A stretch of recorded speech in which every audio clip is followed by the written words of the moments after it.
तो ड्यूडेनम में सारे एंजाइम्स देख लिए थे, अभी हार्मोन्स देख लेते हैं।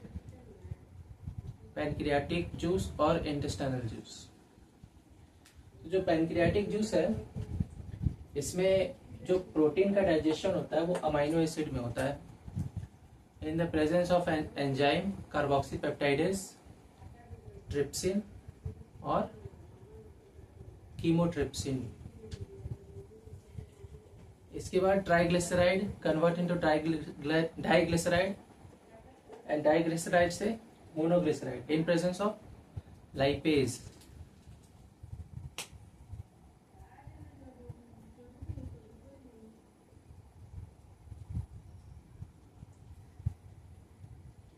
न्यूक्लिक एसिड न्यूक्लियस की प्रेजेंस में किस में कन्वर्ट होता है? न्यूक्लियोटाइड। और न्यूक्लियोटाइड न्यूक्लियस की प्रेजेंस में किस में कन्वर्ट होता है? न्यूक्लियोसाइड में। पॉलीसेकेराइड डाइसेकेराइड में, डाइसेकेराइड मोनोसेकेराइड में, इन the presence of pancreatic amylase.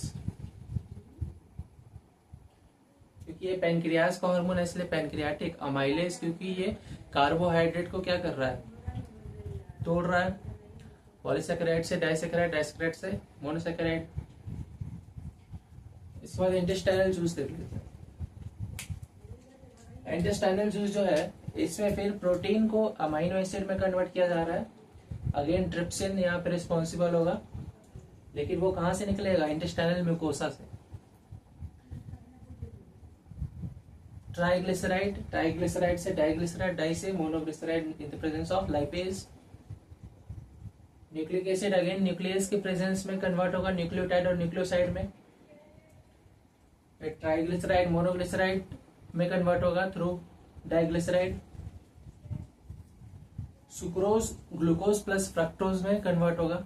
इस सब का स्ट्रक्चर हम लोग बायोमोलिक्यूल में देख लेंगे, अभी सिर्फ इसके बारे में जान लेते हैं। माल्टोज जो है वो 2 मॉलिक्यूल ऑफ ग्लूकोज में टूटेगा। इसके बाद लैक्टोज ग्लूकोज प्लस गैलेक्टोज में टूटेगा। इसके बाद एब्जॉर्प्शन देख लेते हैं।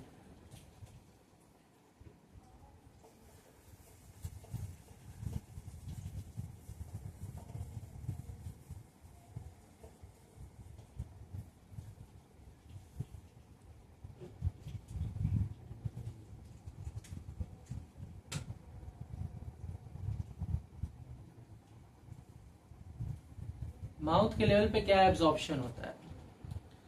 तो माउथ में भी बहुत सारा कैपिलरीज होता है। लिंग्वे जो हम लोग का जीभ है, जीभ के नीचे बहुत सारा कैपिलरीज होता है। वहां से क्या होता है? मोनोसेकेराइड्स एब्जॉर्ब होता है। तो एक एब्जॉर्प्शन माउथ में हो गया। लिंग्वे जीभ को बोलते हैं, जीभ के नीचे। इसके बाद स्टोमक। स्टोमक में क्या एब्जॉर्ब होता है? स्टोमक में वाटर, अल्कोहल जो है स्टोमक में एब्जॉर्ब होता है, और कुछ ड्रग्स भी है वो भी स्टोमक में एब्जॉर्ब होता है।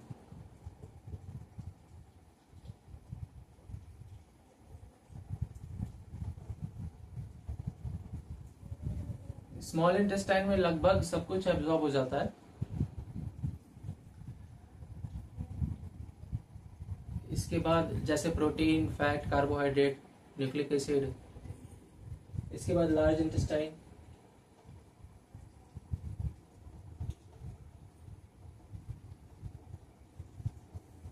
लार्ज इंटेस्टाइन जो है वहां पे मेनली वाटर का एब्जॉर्प्शन होता है, वाटर और ड्रग्स का।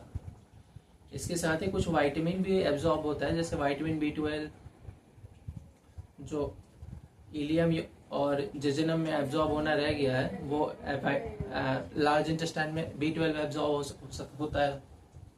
B9 एब्जॉर्ब होगा, vitamin B9, vitamin B7।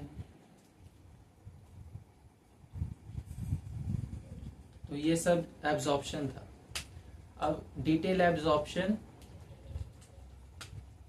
Small intestine का देख लेते हैं, जो कि इंपॉर्टेंट है।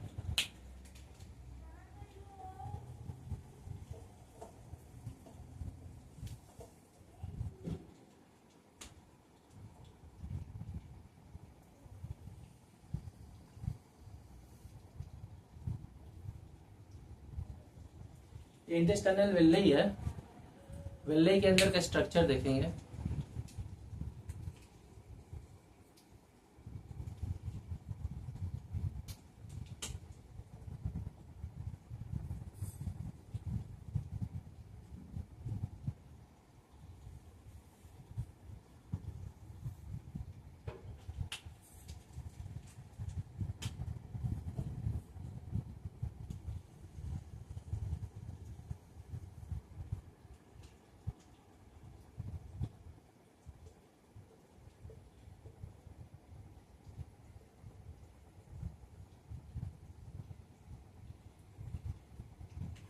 तो इसमें एब्जॉर्प्शन कैसे होता है?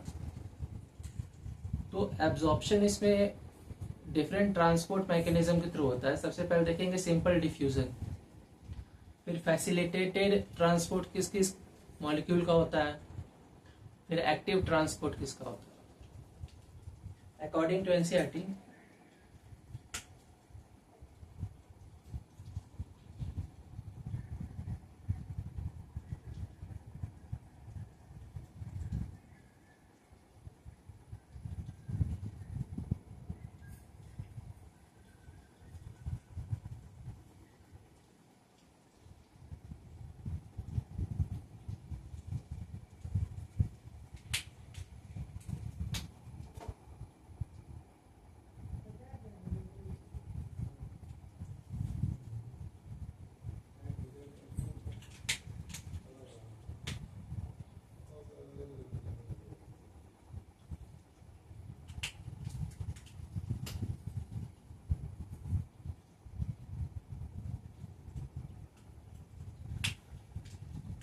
तो यहाँ से जो भी ब्लड आएगा वो क्या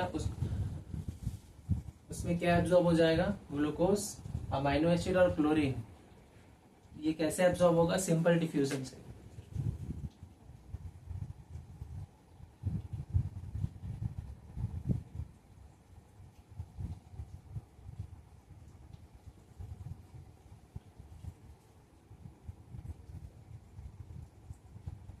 इसके बाद ग्लूकोज और कुछ अमाइनो एसिड, इसका एब्जॉर्प्शन फैसिलिटेटेड ट्रांसपोर्ट से भी होता है, जैसे GLUT2 से। हम लोग को GLUT4 के बारे में पढ़ना है बस, लेकिन GLUT2 से इसका एब्जॉर्प्शन होता है, सुन लेते हैं बस।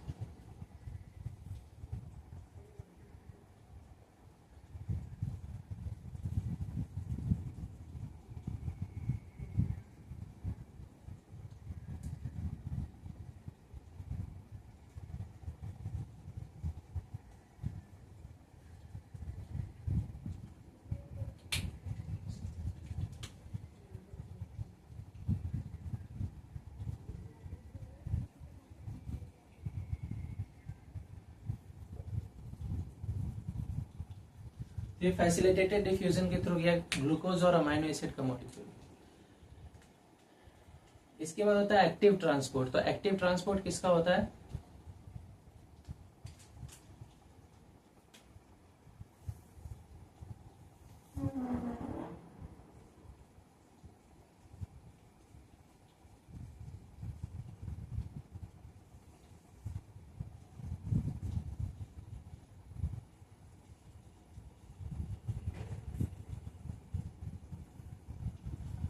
Glucose, amino acid plus sodium. Sodium जहां आ गया वहां क्या बनेगा? Sodium potassium pump. तो कैसा ट्रांसपोर्ट होगा? एक्टिव। तो यहाँ जो ट्रांसपोर्ट होता है वो एक्टिव होता है।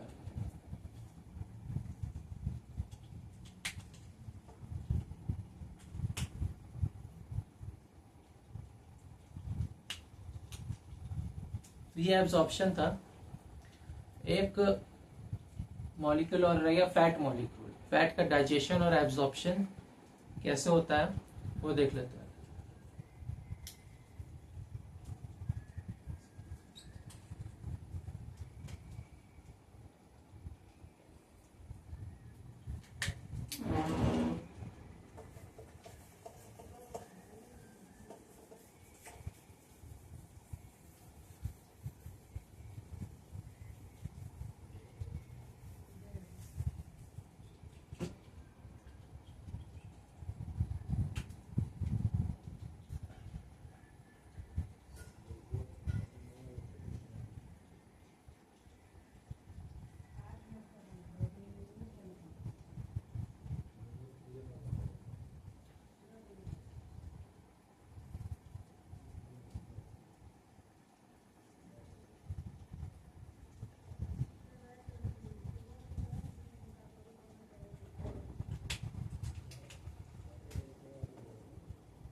ये क्या करता है, फैट को कन्वर्ट करता है ट्राइग्लिसराइड में, फिर ट्राइग्लिसराइड से डाइग्लिसराइड, डाइग्लिसराइड से मोनोग्लिसराइड, यानी जो भी म्यूफा या प्यूफा होगा, मोनो अनसैचुरेटेड फैटी एसिड और पॉली अनसैचुरेटेड फैटी एसिड या फिर सैचुरेटेड फैटी एसिड, इसको क्या करेंगे, ट्राइग्लिसराइड में कन्वर्ट करेंगे। ट्राइग्लिसराइड के बाद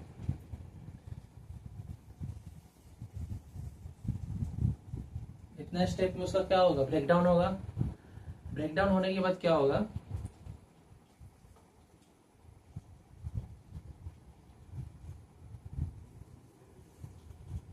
बाइल के साथ मिलकर के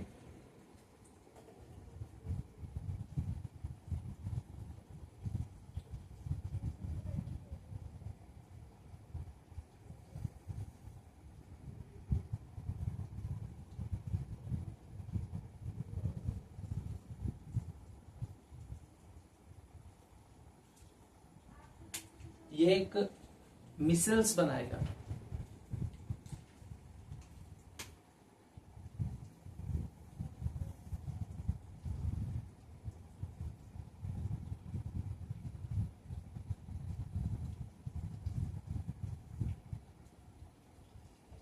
मिसल्स बनाएगा और मिसल्स के बाद ये ट्रांसपोर्ट हो जाएगा कहाँ पे, इंटेस्टाइनल म्यूकोसा में।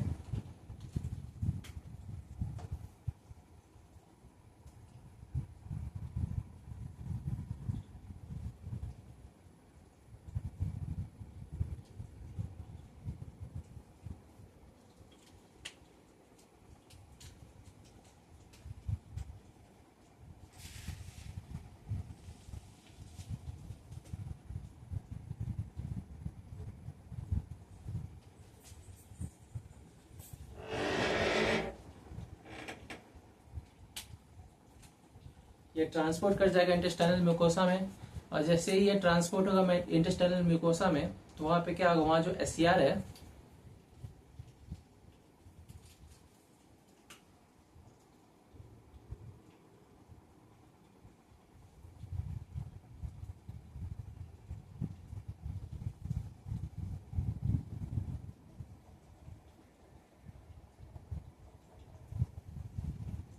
बाइल कभी कभी रिटर्न भी कर जाता है और कभी कभी फीसेस के साथ निकल भी जाता है। तो यह दिखा दिए कि बाइल रिटर्न भी कर सकता है। और ये मिसल्स कहाँ पहुंच जाएगा, एससीआर में। और एससीआर में जो मोनोग्लिसराइड है, इसका फिर से क्या होगा, पॉलीमराइजेशन होगा और ये क्या बन जाएगा, ट्राइग्लिसराइड।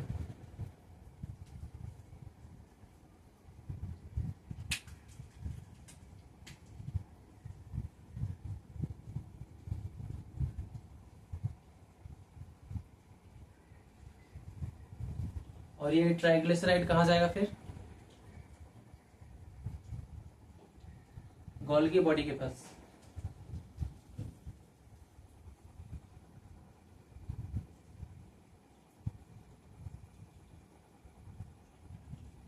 ये सब इंटेस्टाइनल म्यूकोसा के अंदर हो रहा है, इंटेस्टाइनल म्यूकोसा के अंदर हो रहा है।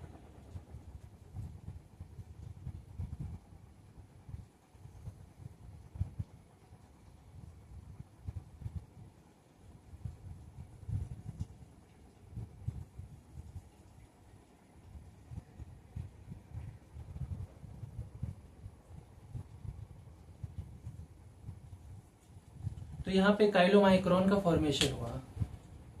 माइक्रोन में स्मॉल स्ट्रक्चर और काइलो मीन्स फैट के अराउंड क्या है, कार्बोहाइड्रेट का लेयर है। तो इसका डाइजेशन था। अब ये एब्जॉर्ब कैसे होता है देखते हैं।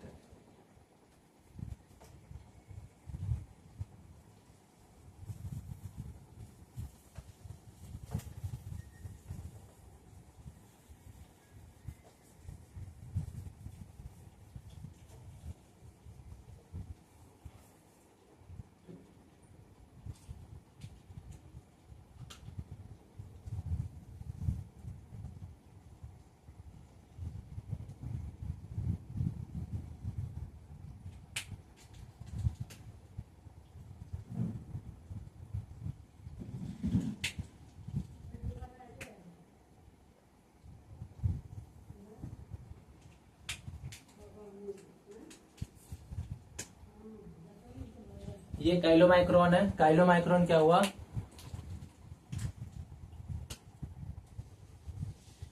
इंटेस्टाइन के लेवल पे पहुंचा। इंटेस्टाइन के लेवल पे पहुंचने के बाद क्या होगा, इसका एब्जॉर्प्शन होगा। तो ये लैक्टेल्स में एब्जॉर्ब होगा,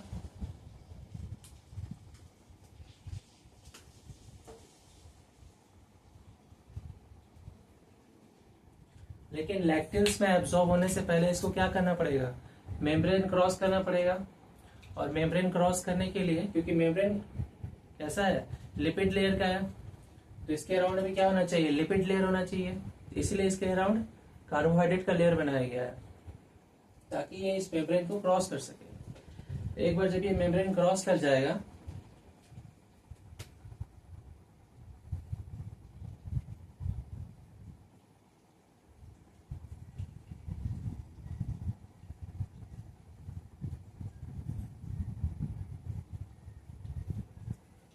तो ये एब्जॉर्ब हो जाएगा कहाँ पे, लैक्टेल्स में।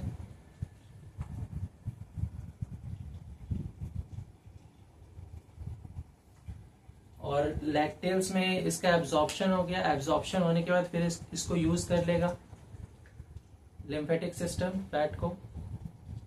और अगर बहुत ज्यादा अमाउंट में फैट है तो क्या करेगा, स्टोर कर लेगा यूज करने के बाद एडिपोज टिश्यू में या एरियोलर टिश्यू में। तो ये फैट का डाइजेशन एंड एब्जॉर्प्शन था। इसके बाद प्रोसेस देखेंगे डिजीज का, डिजीज कैसे कॉज होता है।